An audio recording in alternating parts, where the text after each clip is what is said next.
The biting wind howled outside the cave, a furious symphony of ice and air that promised no mercy. Inside, Sarah huddled with her 2 children, Leo and Mia, their bodies a tight knot of shivering hope and growing despair. A week ago, their family had been a happy, if slightly strained, unit.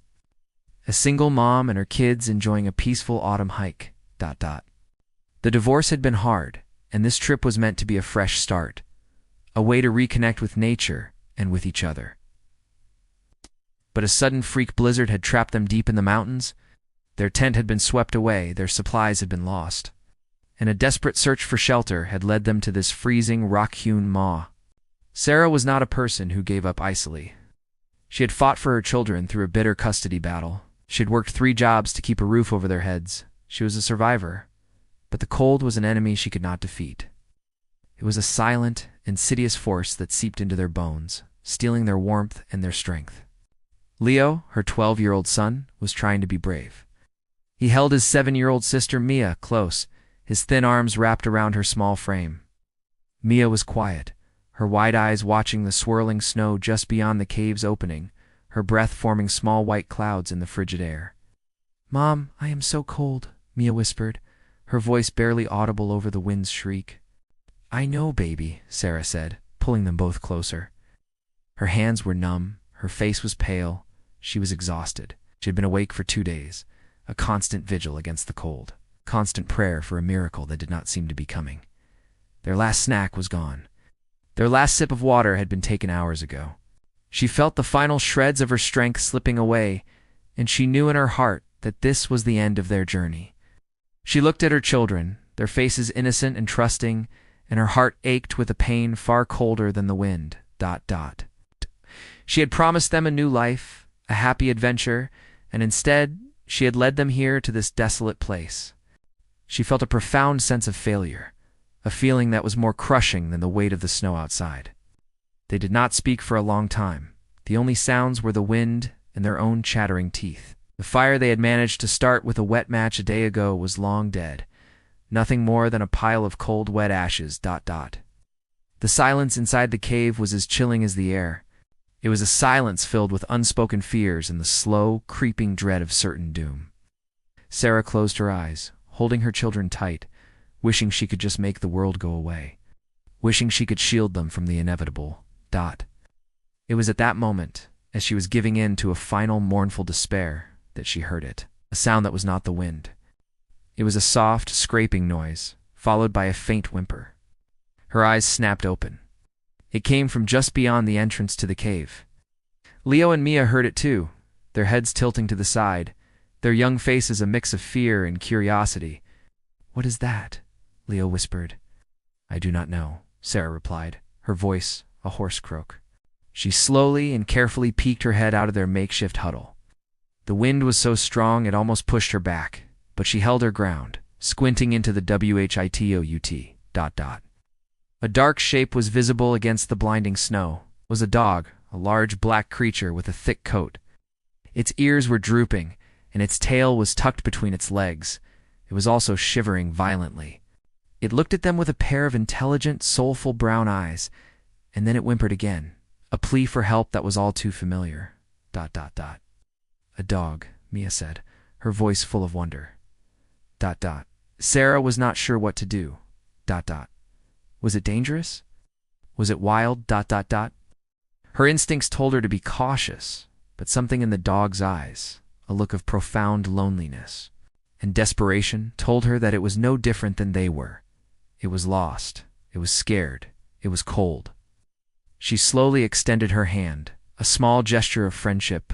The dog hesitated for a moment, and then slowly it took a step towards them. "It is okay," Sarah said in a soft, soothing voice. "We will not hurt you. The dog came fully into the cave, shook the snow from its thick fur, its body trembling with a mixture of cold and relief.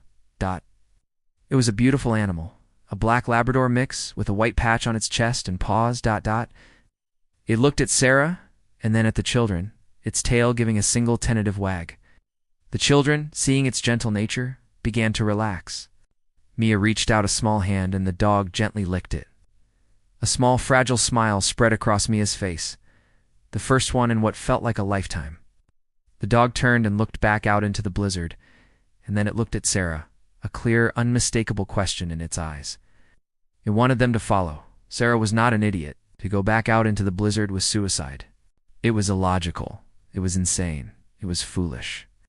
But she looked at the dog, its gaze unwavering, and she felt a strange pull. A spark of something she had not felt in days, a tiny flickering flame of hope. What do you think, guys? She asked her children. Leo looked at the dog and then at his mom and nodded. Mia, her fear gone, was already petting the dog, a silent promise to follow it to the ends of the earth. Okay, Sarah said, her heart pounding. Let us go. They stood up, their numb limbs protesting with sharp stings of pain. They stepped out of the cave and into the howling wind. The dog immediately took the lead, its head held high, its paws moving with a practiced ease through the deep snow. It was walking with a clear, calm purpose, as if it knew exactly where it was going. They followed behind it, a small, fragile procession against the vast, indifferent wilderness. The snow was coming down in thick, blinding sheets, and the wind was a physical force, pushing them back with every step. They were weak, they were tired, they were freezing. Sarah felt herself stumble more than once, her body swaying as exhaustion took over. But the dog would stop and look back at them, its eyes an unspoken encouragement, a silent command to keep going. The journey seemed to go on forever. The darkness had fallen, and they were walking blind, relying only on the faint shape of the dog ahead of them. They were not sure how long they had been walking. Hours. Days. Time had no meaning anymore.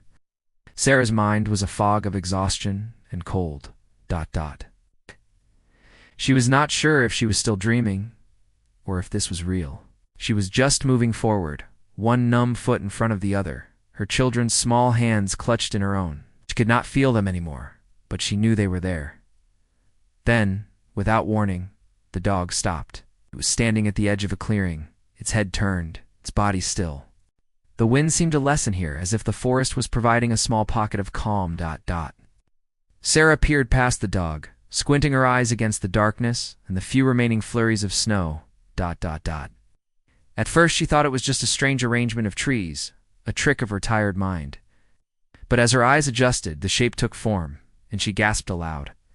Before them, bathed in the soft yellow light of a few flickering porch lamps, was a mansion.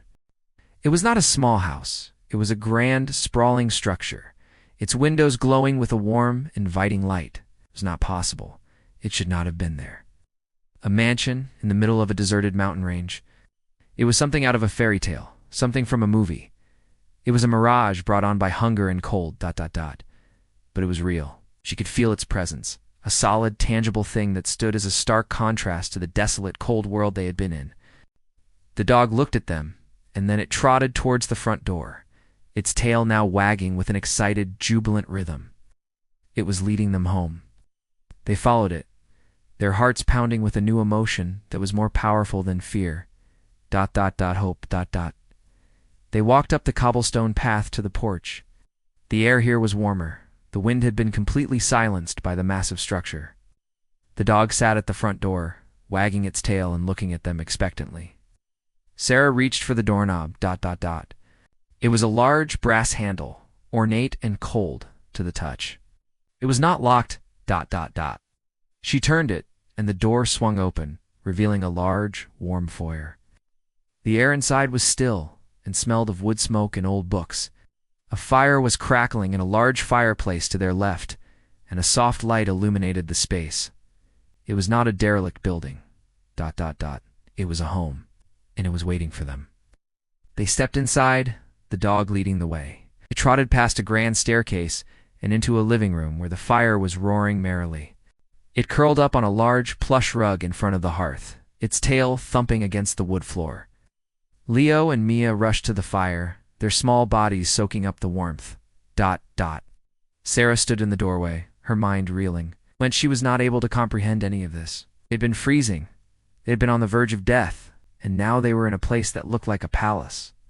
"Mom, look," Mia said, pointing to a small, worn leather bed in the corner of the room. A bowl of water, and a bowl of kibble sat beside it. The dog, whom they had not yet named, was a permanent resident here. It was a lost dog that was not lost at all. It was a home protector that had been looking for people to save. It had not found them by accident. It had found them on purpose. ... Sarah looked around the room. There were no pictures on the walls, no family portraits, nothing to indicate a recent inhabitant. ... The place was immaculate, but it also felt empty, as if a life had just been lived here and was now gone. She walked to a desk and saw a small note written on a piece of parchment. The handwriting was old and spidery, but the words were clear. It said, "To whomever finds this place, know that it is now yours. ...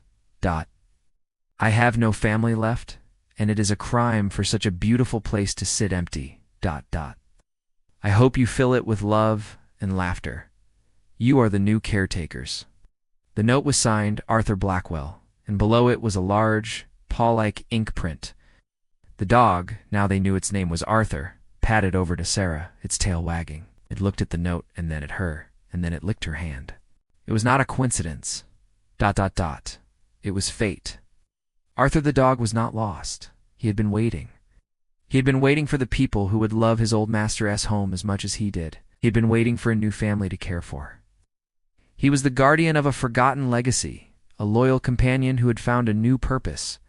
He had not just led them out of the cold, he had led them to a new life. The next few days were a dream. They explored the mansion, each room a new wonder. A library filled with books from floor to ceiling. A kitchen stocked with everything they could possibly need. Bedrooms with warm, soft beds.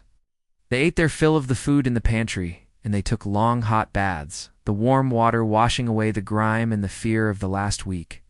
The storm raged outside, but inside, they were safe. They were warm. They were finally home. Leo, who had been so withdrawn since the divorce, began to come alive. ... He spent his days in the library, his face buried in books on history and science. Mia was in heaven, running through the grand halls, her laughter echoing in the once silent corridors. Sarah watched them with a heart that was so full it ached. ... They had been through so much, they had lost so much, but in the end, they had found more than they had ever imagined. They had a home, a dog, and a future that was not filled with fear, but with hope. ... They learned more about Arthur Blackwell from the few letters and journals he had left behind. He was a brilliant but reclusive inventor, a man who had chosen to live his life in solitude with only his dog for company. He had been a kind man, a compassionate man, a man who had wanted his legacy to be a gift to a family who needed it. ... He had left everything behind, the mansion, the money, the life he had built, a generous final act of love and kindness. The only thing he had taken with him was his own peace, a journey he had made a few months earlier. Sarah realized that their journey had not been a series of unfortunate events. It was a preordained path, a winding road that had led them right to this moment, to this place, to this kind and gentle dog who had been their saving grace. The divorced mom and her kids, who had been freezing in a cave, had believed it was the end, but it was not an end. It was a beginning. It was the start of a new chapter, a new life. A new family in a house that was a testament to the power of one person's generosity and a dog-ass love. The snow eventually stopped, and the sun came out, its golden light casting a warm glow on the mansion's windows. They went outside to see the world that had once seemed so cruel. The landscape was covered in a pristine white blanket, but it was not a cold world anymore. It was a beautiful, peaceful place, a new home they would share with the kindest, most loyal dog they had ever known. Arthur was no longer lost, and they were no longer alone. They were a family, together again, in a house that was a living monument to a miracle that was too wonderful to be explained. ... The town of Oakhaven was a distant memory, a place of sorrow and judgment. This place, their new home, was a place of love, laughter, and a profound sense of peace they had not known in years. It was their second chance, and they were not going to waste it.